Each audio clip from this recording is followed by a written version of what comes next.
Oh, Kelsey, thank you. If that weather forecast maybe made you feel a little blue today, or maybe if you're daydreaming of that winter escape that isn't going to freeze your wallet, we can help right here and right now. From dates and destinations to airfare and frequent flyer rewards, we've got tips on how to save money without scrimping your style. Isn't that what you want to do? To help us do that, we're joined by travel writer and also professional globetrotter, Oneika Raymond, who is back. Welcome back to the show. Thank you so much for having me. It's always a pleasure to be here. Listen, if someone's traveled 95 countries plus around the world, I'm going to listen to anything and everything you have to say about travel. Well, thank you. So we want to save money. So I want to start with the very first one, which is destinations. You're saying we don't have to sacrifice the destinations and we can still save money doing so. Yeah, so actually my tip is always to chase the deal and not necessarily the location. It's super important to maybe save some of those big ticket destinations for later. So for example, if you don't have a lot of money to spend but you want some sun, go to Costa Rica. Actually, no, save Costa Rica and go to Guatemala, which has a similar feel, similar vibe, but way cheaper. Interesting. Okay, I want to get into airfare because that is a huge part of where our money goes. So you've got a tip on how to score the lowest ticket prices. Everyone have pen and paper in hand. I hope you're recording this right now. Where do we find the cheapest flights? So you know what? It is all about the internet. So there are a number of sites that I'm signed up to and that you should be signed up to in order to get cheap travel deals. Airfare Watchdog is one of them. Secretflying.com is another. And check out Skyscanner. So Skyscanner is a flight aggregator, but the best thing about it is that it allows you to select everywhere as your destination. So what you can do is you can plug in dates, even within a month-long range, and you can simply plug those in, put in everywhere, and then let the destination choose you, honey. Really? Because you want to save money. So if you don't discriminate in terms of where you're going, then your dollar will end up going a lot farther. That's a really great tip. Good sites.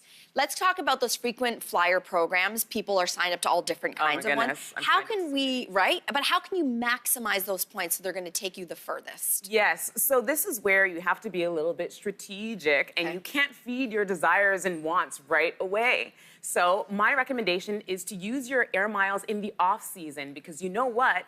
They will go a lot farther. If I wanted to go to Brazil now, for example, on miles, I wouldn't have enough. I would probably need 1 million miles. However, if I go in the off season, then it'll cost me a lot less. So the cost per mile is actually lower. And so instead of going on one trip with those miles, you can end up doing 2 or even 3. Wow.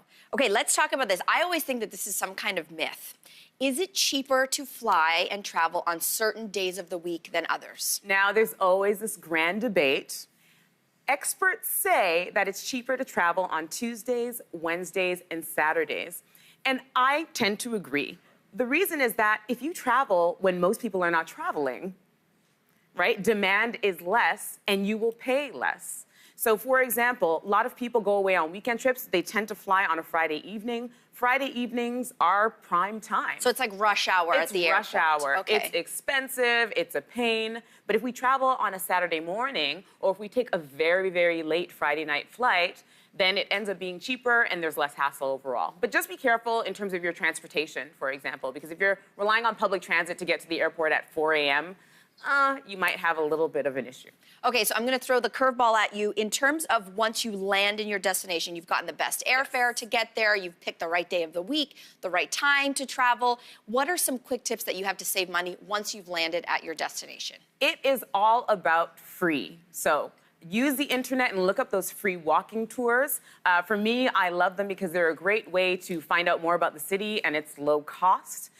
Also, take advantage of that hotel breakfast. I have been known to take an apple or two and put it into my purse and have that apple available for later. So it's healthy and you save a lot of money. And also avail yourself of supermarkets. A lot of our money goes to attractions and food. Okay. So if you can cut down on those, for example, using Groupon to go to restaurants. So you can do that. A lot of people only do it in their city. But if you travel to a different city, look at the Groupon deals in that city. So you'll often find that there are rebates on attractions and restaurants. So what an excellent way to discover a place, but also to save money while doing so. Do your research ahead of time Do and your you'll save a research. ton of cash. Always about research in terms of having a great travel experience. And Oneika on your panel. That's what's going to help us Well, all. you know, I try. Great trips. So timely. Thank you so much. Thank you so much Thanks, for having Oneika. me.